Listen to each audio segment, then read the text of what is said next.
세상에서 가장 안전한 자산이라고 불리는 미국 국채가 무려 8개월 만에 최악의 한 주를 보냈습니다. 이게 무슨 일일까요? 늘 믿음직스럽던 전교 1등이 갑자기 방황을 시작한 것 같은 그런 느낌인데요. 바로 이 한 문장이 지금 시장이 받은 충격을 그대로 보여주고 있습니다. 모두가 당연하다고 믿었던 것에 균열이 생기기 시작한 거죠. 자, 오늘 이 시간엔 이 금융시장의 기묘한 역설, 그 속을 한꺼풀씩 함께 벗겨보겠습니다. 좋습니다. 그럼 이 미스터리의 첫 번째 단서부터 한번 따라가 볼까요? 구체적으로 어떤 일이 있었던 건지, 그리고 앞으로 계속 나올 아주 중요한 용어가 있는데 그거부터 딱 짚고 넘어가겠습니다. 보통 채권 시장 하면 되게 안정적이잖아요. 근데 최근에 정말 드라마틱한 변화가 있었어요. 여기서 꼭 기억하셔야 할 원칙이 하나 있는데요. 바로 채권 수익률이 오른다는 건 반대로 채권의 시장 가격은 떨어진다는 뜻입니다. 시소처럼 말이죠. 한쪽이 올라가면 다른 쪽은 내려가는 거예요.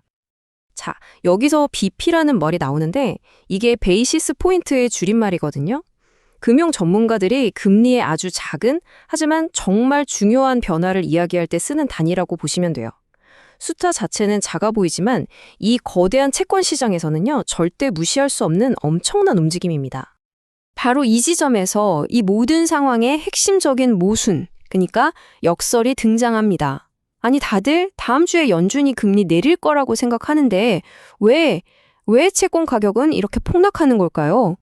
자, 다음 장으로 넘어가서 이게 어떻게 연결되는지 보시죠. 지금 시장은요, 단순히 다음 한 수를 보는 게 아니에요. 이건 마치 체스 게임 같아서 저 너머의 서너 수를 미리 내다보고 움직이는 겁니다. 이게 바로 연준이 처한 아주 골치 아픈 딜레마를 보여주는 건데요. 한쪽에서는 경제가 생각보다 너무 튼튼하고 다른 한쪽에서는 인플레이션 불길이 좀처럼 꺼지질 않는 거예요. 이 사이에 딱 껴서 이러지도 저러지도 못하는 거죠. 실제로 프레드 데이터만 봐도 개인 소비 지출 물가 지수가 여전히 연준 목표인 2%를 훌쩍 넘는 2.8%에 머물고 있거든요. 그러니까 핵심은 이거예요. 투자자들이 이제 슬슬 깨닫기 시작한 거죠. 아, 이제 금리 막 내려주던 그 즐거운 파티가 생각보다 일찍 끝날 수도 있겠구나 하고 말입니다. 근데 이게 단순히 미국 안의 문제로 끝나지가 않습니다. 지금 외부에서 거대한 파도 3개가 한꺼번에 미국 채권 시장으로 밀려오고 있거든요. 그야말로 퍼펙트 스톰이 만들어지고 있는 상황입니다. 시장에 엄청난 압박을 주고 있는 이 3가지 외부 요인들, 지금부터 하나씩 자세히 뜯어보겠습니다. 첫 번째 파도는요, 바로 큰손의 이탈 가능성입니다. 일본이 어떤 나라입니까? 미국 국채를 가장 많이 사주는 나라 중 하나잖아요. 만약 일본의 돈이 자국으로 돌아가 버리면 미국 국채를 사주던 거대한 수요처 하나가 통째로 사라지는 셈입니다. 두 번째 파도는 이건 공급 폭탄이라고 할 수 있겠네요. 지금 보시는 390억 달러, 이게 다음 주 월요일 딱 하루에만 시장에 쏟아져 나올 3년 만기 국채 물량입니다. 이렇게 어마어마한 물량이 한꺼번에 풀리니까 기존 채권 가격이 버텨낼 수가 없는 거죠. 그리고 마지막 세 번째 파도는 바로 경쟁자들의 등장입니다. 투자자들 주머니에 있는 돈은 한정되어 있잖아요. 근데 정부 채권 말고도 아주 매력적인 우량 회사채들이 시장에 막 쏟아져 나온다는 거예요. 당연히 정부 채권에 대한 수요가 분산될 수밖에 없겠죠. 매도세가 얼마나 거셌냐면요. 무려 4만 5천 계약이라는 정말 어마어마한 규모의 뭉쳤던 매수 주문이 들어왔거든요. 그런데도 채권 가격 하락을 막지 못했습니다. 그만큼 파는 힘이 훨씬 더 강했다는 거죠.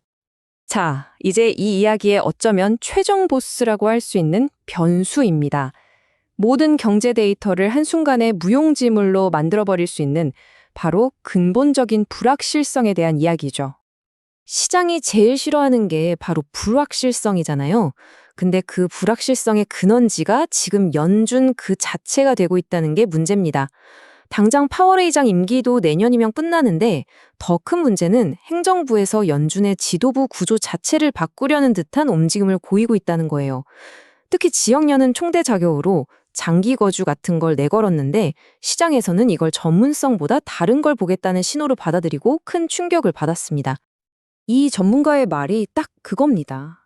미래가 어떻게 될지 한치 앞도 안 보이면 투자자들은 당연히 이 위험을 감수하는 대가로 이자를 더 내놔라고 요구하게 된다는 거죠.